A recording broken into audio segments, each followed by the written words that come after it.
A 1998 Philippine 5 peso coin without mint mark is not a rare error.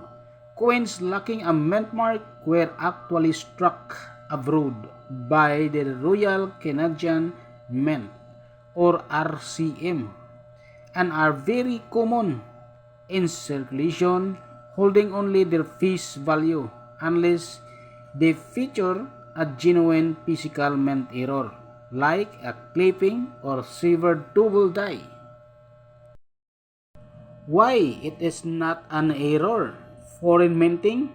The Bangko Sentral ng Pilipinas or BSP outsourced some production of 5 peso 1995, 1998, and 1997 to Canada.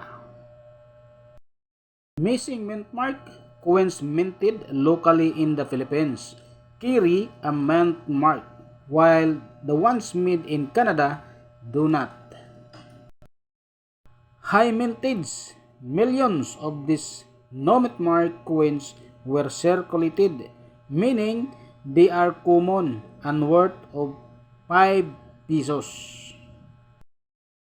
Real error coins to check.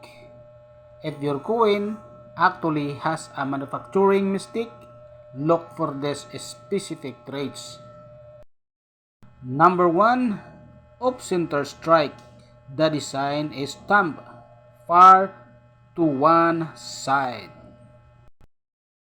Number 2. Clip planchet. A piece of the coin's edge is missing from the cutting machine. Number 3. Double dice. The letters of the numbers show a distinct overlapping double image.